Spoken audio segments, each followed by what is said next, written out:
बहू, तुमने तो मेरे बेटे को भी रोटी बनाना सिखा दिया। दोस्तों, कहानी शुरू करने से पहले अगर आपने हमारे चैनल को सब्सक्राइब नहीं किया है तो सब्सक्राइब कर लीजिए ताकि आपके पास पहुंचे हर नया वीडियो। सालू जी ने खुद को सिकोटी काटी। सपना तो नहीं, असंभवित सी अपने 60 वर्षीय पति को चाय की ट्रे लिए देख रही थी। उनको इस तरह देखते हुए वीरेंद्र जी बोले, अरे पी के देखो कैसी बनी है। वह समझ गई बेटे के यहाँ 15 दिन रहना असर दिखा रहा है। शुक्र है उन्होंने घर गृहस्थी के कामकाज अपने बेटे को सिखाए। जैसी फसल उन्होंने बोई आज उसका फल उन्हें इस रूप में मिल रहा है और वो यादों के समुद्र में गोते खाने लगी। जब नई नई शादी होकर ससुराल आई थी तो यहाँ का माजरा कुछ अलग ही था।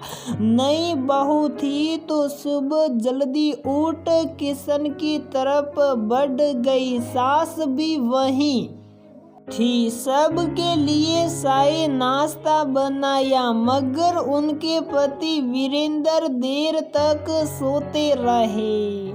जब वापस कमरे में गई तो वीरेंद्र नहाने चले गए थे, मगर बिस्तर वैसे ही बिखरा पड़ा था। उन्होंने उनसे जब पूछा कि आपने बिस्तर ठीक नहीं किया तो वह कंधे उसका कर बोले थे, ये मेरा काम थोड़ी ना है, तुम समेटो। उन्हें बड़ा अजीब लगा था, मगर नया माहौल, नया घर तो कुछ नहीं कहा। धीरे धीरे उन्होंने महसूस किया कि घर गृहस्थी के काम जैसे औरतों के नाम ही लिखे हुए थे। पुरुष या तो बाहर नौकरी करते हैं या आराम से बैठकर घंटों टीवी देखते रहते, मगर घर के किसी काम को हाथ नहीं लगाते। ऐसे ही एक बार उन्होंने गरम गरम खाना कैसरोल में लगाकर टेबल पर सजा दिया और खुद रोटी बनाने लगी। प्लेट सामने थी, मगर फिर भी वीरेंद्र उन्हें आवाज लगाकर कह रहे थे, खाना परसो।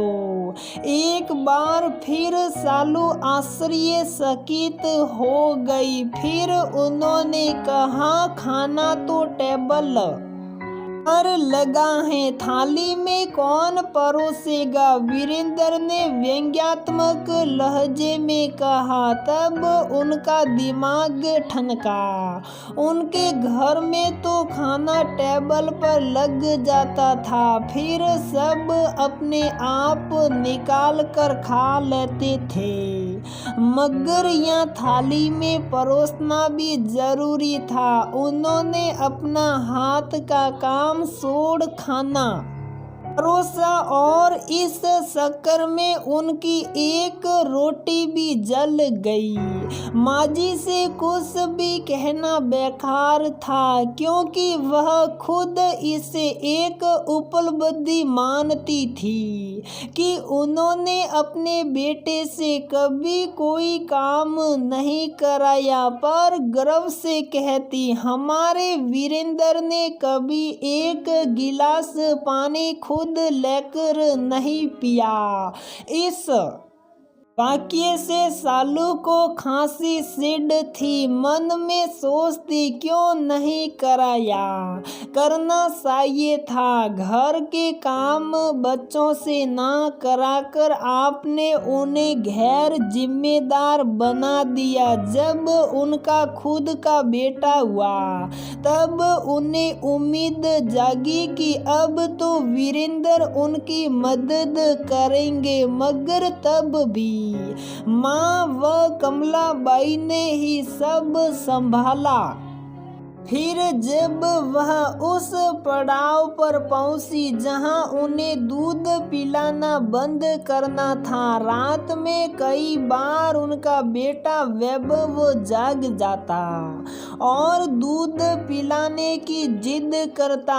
ऐसे में जब वह वीरेंद्र से मदद मांगती तो वह मुंह घुमा लेते और कहते, मुझे सुबह ऑफिस जाना है, तुम खुद ही संभालो।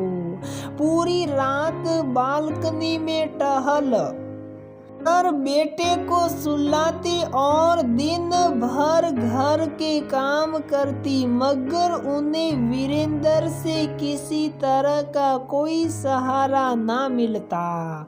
जब भी वह अपनी बात समझाना चाहती तो वीरेंद्र का हथियार उनकी ऊंची आवाज होती। एक साधारण की समझाइश भी बहस और झगड़े में बदलने के डर से अपना दम तोड़ देती। सालू भी कहाँ चाहती थी कि झगड़ा लड़ाई हो, वह बच्चे के मन में बुरा असर पड़े, तो वह चुप साप सब बर्दाश्त कर लेती। मगर उन्होंने कसम खाई कि अपने बच्चे को घर के सारे काम सिखाएगी और जो सुख उन्हें नहीं मिला कम से कम उनकी बहू को तो मिलेगा। इसलिए धीरे धीरे उन्होंने बिस्तर समेट के रखना, कपड़े व जूते सही जगह पर रखना, अपनी अलमारी व्यवस्थित रखना, ये सब आदतें उन्होंने वैभव में डाल दी।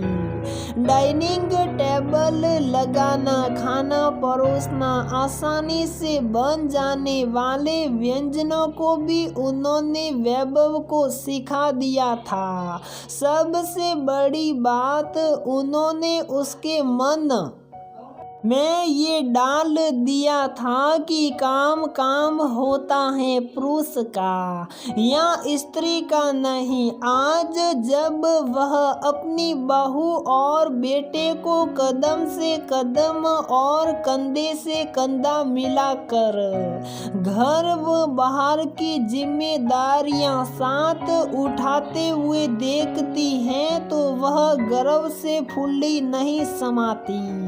ये वह लहलहाती फसल है जिसके बीज उन्होंने बहुत पहले बो दिए थे और आज तो उनके पति वीरेंद्र भी अपने बेटे को देखकर बदल रहे थे। तभी पति फिर बोले, अरे हाँ ठीक है, कुछ मैं भी अपने बेटे से सीख सकता हूँ। ये सेवक आपकी सेवा में हाजिर हैं जनाब। तो दोस्तों हमारी ये कहानी यहीं पर समाप्त होती है। अगर आपको हमारी ये कहानी पसंद आती है तो प्लीज़ वीडियो को लाइक करें, शेयर करें और हमारी चैनल को सब्सक्राइब ज़रूर करें।